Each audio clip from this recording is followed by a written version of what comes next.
جو اہل حدیث کیا ہیں بھائی, انہوں نے کہا کہ ہم ڈائریکٹ قرآن و حدیث کو فالو کریں گے, ہمیں کسی کی تحقیق پہ اعتماد نہیں. تو وہ ڈائریکٹ کرنا شروع کیا انہوں نے, تو انہوں نے اپنا نام خود رکھا اہل حدیث کہ ہم حدیث کو ڈائریکٹ فالو کرتے ہیں. علماء نے ان کو بھی ایکسیپٹ کر لیا, چلو بھائی تمہاری سمجھ میں نہیں آ رہا, لیکن اس کے سائڈ افیکٹ بہت زیادہ ہیں. پھر تبھی ہم کہتے ہیں یہ طریقہ ٹھیک نہیں ہے. لیکن بہرحال یہ کوئی اتنا بڑا اختلاف نہیں تھا جس کی بیس پہ ان کو اہل سنت والجماعت سے نکالا جاتا, کیونکہ جب آپ نے ڈائریکٹ پر آ گئے آپ, تو پھر عام جو بڑے بڑے مسائل ہیں موٹے موٹے ان میں تو ٹھیک ہے, وہ تو ویسے ہی فقہا کا اختلاف ہی نہیں ہے. جب آپ ڈیپ میں جائیں گے پھر بڑے مسائل کھڑے ہوں گے, پھر آپ کی رائے میں اختلاف ہوگا. تبھی اہل حدیث میں بھی بہت سارا اختلاف ہے. پھر عوام کیا کرتی ہے, ایک اہل حدیث عالم کو بڑا بنا کے پھر انہی سے مسائل پوچھتی ہے. ہم کہتے ہیں یہی کام جب کرنا تھا آپ نے تو پھر ابو حنیفہ کو بنا لیتے نا, جنہوں نے, یا امام شافعی کو بنا لیتے. اب کل ایک اہل حدیث کا فون آیا, میرے بڑے پرانے دوست ہیں, میں ان کو بہت اچھی طرح سمجھایا. میں نے کہا کہ ایک کو فالو کریں, تو انہوں نے بتایا کہ میں فقہ حنبلی کو فالو کرتا ہوں, علماء سعودیہ سے فتویٰ لیتا ہوں. میں نے کہا ٹھیک ہے, ہمیں اس میں کوئی اعتراض, کہیں ایک جگہ ٹکو تو صحیح نہ جا کے بھائی, ٹھیک ہے نا. ہم کب کہہ رہے ہیں کہ یار آپ چلو ان کو مان لو یار, لیکن وہاں سعودیہ کو نہیں, فقہ حنبلی کو. سعودی میں تو 20 قسم کے لوگ ہیں.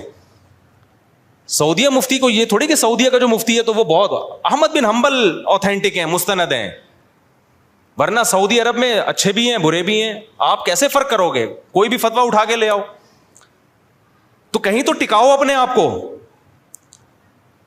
تو یہ جو بات اب میں سمیٹ کے ختم کرتا ہوں, تو اس میں کوئی حرج نہیں ہے کہ کوئی فقہ حنفی کو فالو کر رہا ہے, کوئی فقہ شافعی کو فالو کر رہا ہے. یہ سب قرآن و سنت ہی کو فالو کر رہے ہیں. جہاں تشریح میں اختلاف ہوگا تو ظاہر ہے چاروں کو ایٹ اے ٹائم فالو نہیں کیا جا سکتا. اور یہ اختلاف جو ان چاروں مکاتب فکر میں, یہ صحابہ کے درمیان بھی اختلافات موجود تھے. جب موجود تھے تو نبی نے ان کو نہیں کہا کہ تم غلط ہو. نبی نے جب اس چیز کو ایکسیپٹ کر لیا تو اس سے پتہ چلتا ہے اللہ تعالیٰ کی منشا ہے کہ کچھ اختلاف امت میں باقی رہے. اور اس میں بڑی حکمت یہ کہ اختلاف برداشت کرنا بھی سیکھیں. اگر ان کے قریب کوئی رفع الیدین کر رہا ہے تو برداشت کر لیں اس کو, کوئی نہیں کر رہا تو برداشت کر لیں, کیونکہ جس میں برداشت نہیں ہے دنیا میں کوئی کام نہیں کر سکتا. وہ رکشوں کے نیچے لکھا ہوتا ہے تپڑ ہے تو پاس کر ورنہ برداشت کر. رکشوں کے پیچھے پڑا ہے کہ نہیں پڑا؟ تو کوئی ہاتھ یہاں باندھے, کوئی یہاں باندھے, کوئی زور سے, کوئی آہستہ, کوئی ہاتھ چھوڑ کے, کوئی ہاتھ باندھ کے, کوئی رفع الیدین کرے, کوئی نہیں کرے. تو برداشت کرنا سیکھو, تاکہ برداشت نہیں ہوگا لڑتے رہو گے تو پھر یہ کچھ بھی نہیں کر سکتے تم, کیونکہ اختلاف کو ختم کرنا امپاسبل ہے. اگر بہت ساری چیزوں میں اتفاق ہو جائے پھر کہیں نہ کہیں آگے جا کے اختلاف ہوگا تو پھر لڑو گے آپس میں, تو بہتر نہیں ہے اس کو ایکسیپٹ کر لیا جائے. سمجھ میں نہیں آ رہی میرا خیال ہے بات, اس لیے اس کو مان لو یار, ٹھیک ہے. اور یہ جو آج کل کے مذہبی اسکالر کا طریقہ ہے کہ نہیں اسٹائل بھی ہوتا ہے, نہیں, وہ کہتے ہیں کہ نہیں, میں حدیث کا ریفرنس دے رہا ہوں, ابو حنیفہ گیا ایک طرف, شافعی گیا ایک طرف, وہ جو کچھ کہہ رہے ہیں وہ ایک طرف, ہم کسی کو نہیں مانتے, یہ سب منجن بیچ رہے ہیں, یہ سب یوں کر رہے ہیں, میں جو پیش کر رہا ہوں یہ, تو پروگرام تو اڑ گیا, پوری امت اڑ گئی. سمجھ رہے ہو, پوری امت پر اعتماد ختم ہوگا. بھائی اب تک سارے منجن بیچ رہے تھے, یہ کوئی نیا آیا ہے مارکیٹ میں, اور ایسا مارکیٹ میں جب نیا آئے گا تو اس کے مرنے کے بعد کیا ہوگا؟ پھر وہ نیا آئے گا, وہ الگ رائے لے کر آ رہا ہوگا, وہ تیسرا کوئی الگ رائے لے کر آ رہا ہوگا, تو اس سے امت جڑے گی نہیں میرے بھائی. امت کے 20 ٹکڑے ہو جائیں گے. جو کرنے کے کام ہیں وہ سارے کے سارے رہ جائیں. کرنے کے کام کیا ہیں؟ جہاد کرنا اللہ کی راہ میں. کرنے کے کام کیا ہیں؟ امت کی اجتماعی بدعت کے خلاف سب جمع ہو جاؤ بھائی, بدعت نہیں ایکسیپٹیبل ہے. بریلوی ہمارے بھائی ہیں, ہم سینے سے لگاتے ہیں, لیکن بھائی ہم ربیع الاول میں جو کچھ آپ لوگ کر رہے ہیں ہم اس کو نہیں مانتے. اس میں ہمارا ظرف اتنا بڑا نہیں, ہم مخالفت نہیں کریں گے. یعنی مخالفت کا مطلب ہم یہ نہیں کہیں گے کہ ان کو پکڑو, ان کو مارو, ان کو کوٹو. ویسے بھی بریلویوں کو مار نہیں سکتا کوئی, پٹتا ہی ہے وہ بڑے متشدد ٹائپ کے ہوتے ہیں. وہ تو پھر فتویٰ لگا دیں گے بم سے اڑا دو اس کو, کوئی پتھر سے نہ مارے میرے دیوانے کو, بم کا زمانہ اڑا دو سالے کو. تو لڑائی بڑھائی کی ہم بات ہی نہیں کر رہے بھائی.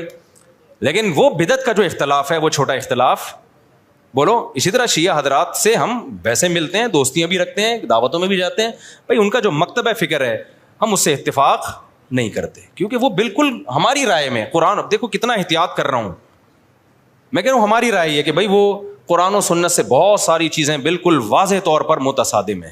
متع اسلام میں ہماری رائے یہ کہ جائز نہیں ہو سکتا. 2 نمازیں عام حالات میں بھی آپ اکٹھی پڑھنا شروع کر دیں, یہ ہماری رائے میں ٹھیک نہیں ہے.